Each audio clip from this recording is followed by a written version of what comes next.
Avant d'exposer votre business aux yeux du monde, avant de vous présenter à ces dizaines de personnes, peut-être même ces centaines de personnes qui ont besoin de vos dons et de vos compétences, il faut d'abord que vous y croyiez vous-même. Personne mieux que vous ne peut décrire la transformation que grâce à vous, vos futurs clients vont réussir à atteindre. Il faut que vous vous sentiez légitime, que vous vous sentiez à votre place. Mais comment faire ? Comment vaincre cette petite voix qui vous convainc à tort que vous n'avez pas ce qu'il faut pour y parvenir ? On en parle tout de suite.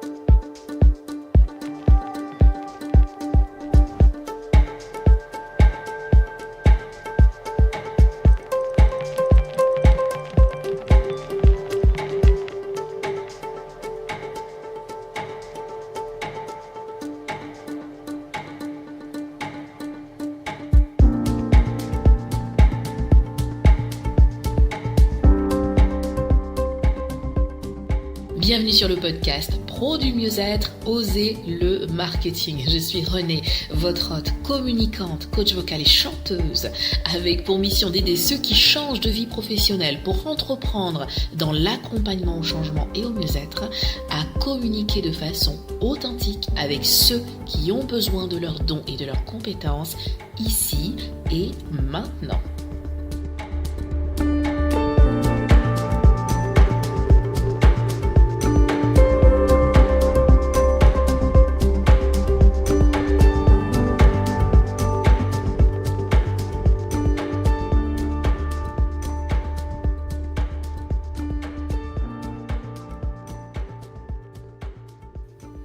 Ça y est, vous avez décidé de vous lancer.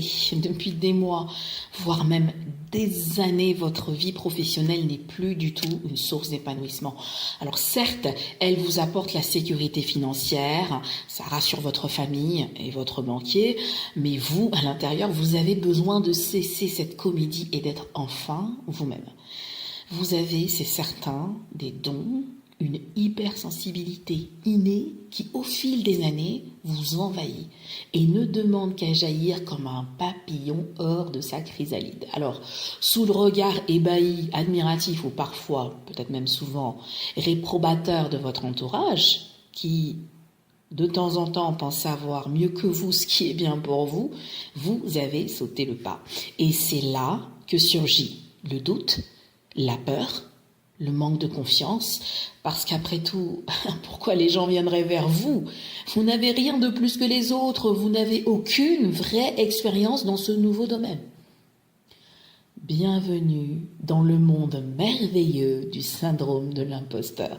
Alors si vous recherchez sur Wikipédia, vous lirez que les personnes atteintes du syndrome de l'imposteur, qu'on appelle aussi le syndrome de l'autodidacte, sont victimes, souffrent d'un doute maladif qui consiste essentiellement à nier la propriété de tout accomplissement personnel.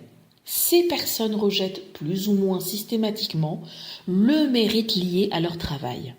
Et elles attribuent le succès de leurs entreprises à des éléments qui leur sont extérieurs. Elles se perçoivent comme des dupeurs et s'attendent à être démasquées d'un jour à l'autre.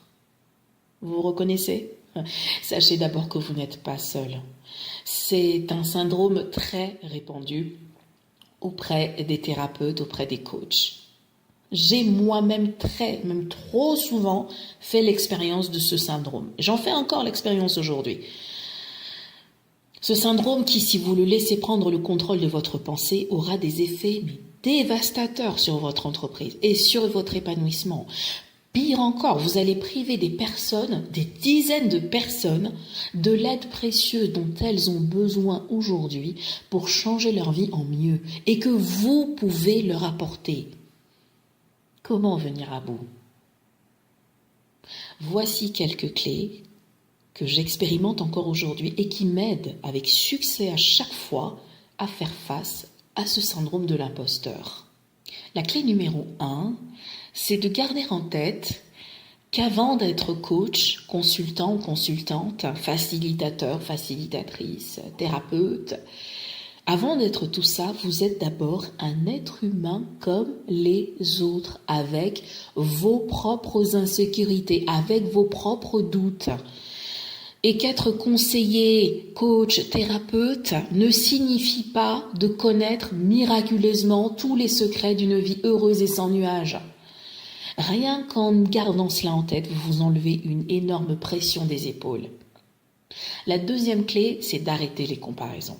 Imaginez qu'au cours d'une promenade, vous croisez un couple, main dans la main, visiblement très amoureux, très proche, très complice, l'image du couple parfait. Ben oui, en fait, c'est une image. Et ce que cette image ne révèle pas, c'est la crise que le couple traverse. Ce sont les disputes, les jours précédents. Ce sont les doutes, les incertitudes. Et nous faisons tout ça. Nous sourions malgré la peine, nous répondons ça va quand, en fait, tout s'écroule autour de nous. Comparer votre situation à celle des autres simplement sur la base de l'image qu'ils renvoient est inutile. Et quelle que soit cette image, elle n'enlève rien, absolument rien, à votre propre valeur, à vos compétences et à vos connaissances. La troisième clé, c'est d'accepter le syndrome. Parce que le syndrome de l'imposteur est bel et bien réel. Ce n'est pas un fantasme. Il peut surgir n'importe quand. Donc acceptez-le pour ce qu'il est, un sentiment passager de panique. En faisant cela, vous vous en distancez, ce qui vous permet de prendre le recul nécessaire pour ne pas vous laisser envahir par toutes ces émotions et par cette peur d'être perçu comme un dupeur. Clé numéro 4, célébrez vos réussites, grandes ou petites. Notez chacune de vos réussites, quelle qu'en soit la taille, chaque retour positif, chaque merci, chaque fois que vous apportez votre aide, chaque fois que vous répondez à une question.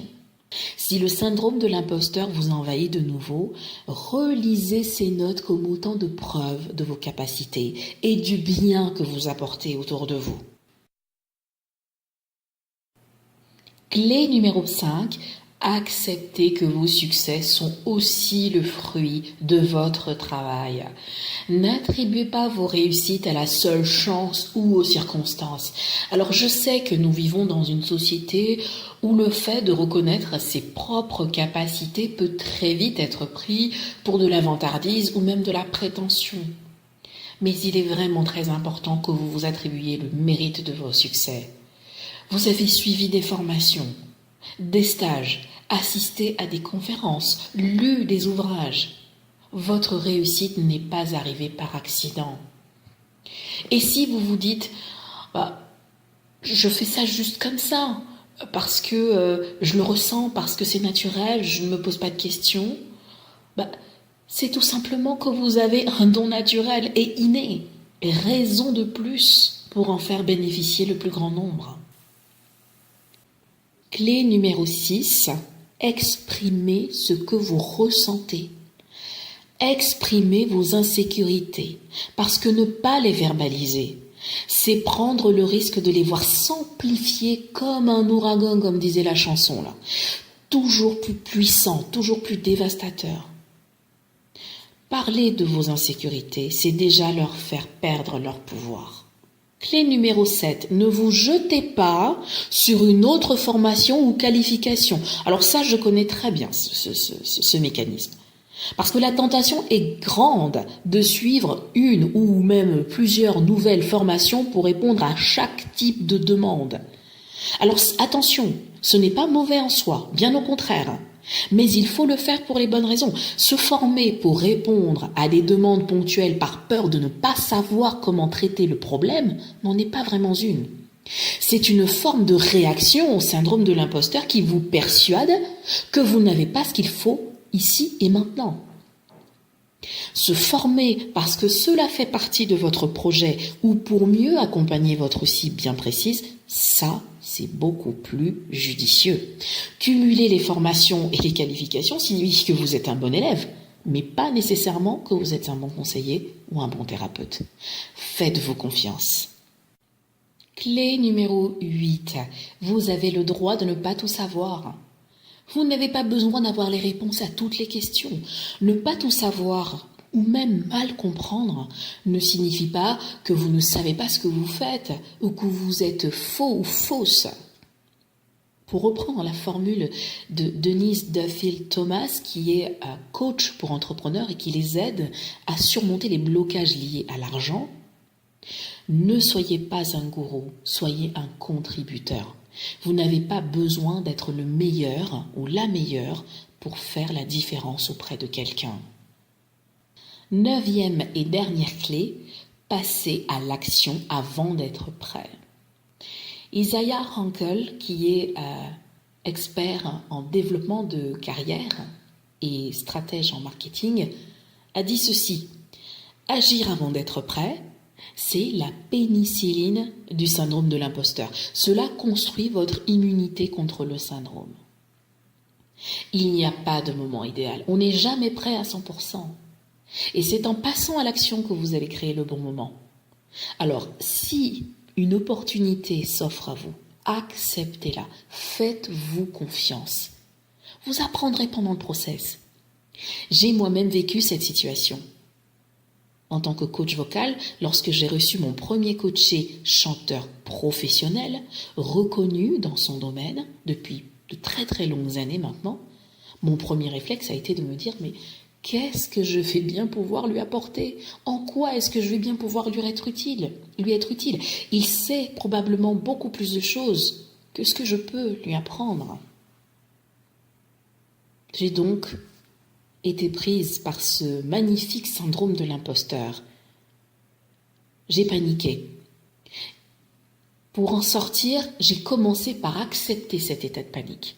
Et j'ai commencé à regagner, grâce à cela, ma sérénité. J'ai rassemblé mes connaissances, mon expérience. J'ai pu créer avec mon coaché un programme sur mesure. Et c'est là que j'ai réalisé qu'en fait, j'avais tout ce qu'il fallait pour lui apporter le meilleur accompagnement possible. J'avais ce qu'il fallait pour répondre à son besoin, ici et maintenant. Tout cela en continuant à apprendre, à mener des expériences autour de techniques plus avancées pour aller encore plus loin. Aujourd'hui, grâce à tout ça, j'ai une relation privilégiée avec mon coaché qui me recommande à d'autres. Je n'aurais jamais vécu cela si je n'avais pas osé, si je n'avais pas été au-delà de la peur de ne pas être prête, de ne pas être assez qualifiée, de ne pas être assez expérimentée, bref, de ne pas en être capable. En conclusion, faites-vous confiance. Trust the process. Faites confiance au process. Ne laissez plus le syndrome de l'imposteur vous crier que vous n'avez pas ce qu'il faut. Rappelez-vous ceci, vous êtes qualifié, vous avez un don, vous êtes passionné et vous allez aider les autres à devenir les meilleures versions d'elles-mêmes et d'eux-mêmes.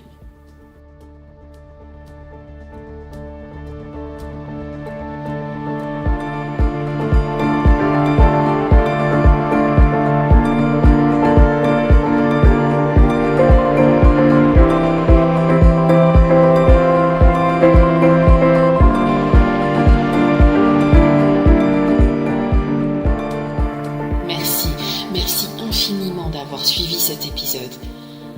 N'hésitez pas à donner votre avis, à partager votre expérience et aussi à partager cet épisode sur vos réseaux sociaux. Et à ce sujet, retrouvez-moi sur Instagram et sur Facebook pour découvrir mes conseils, mes infos, mais aussi prendre une petite dose de bonne motivation pour continuer à faire grandir votre business. Je vous souhaite une très bonne journée ou une très bonne soirée. Je vous donne rendez-vous au prochain épisode.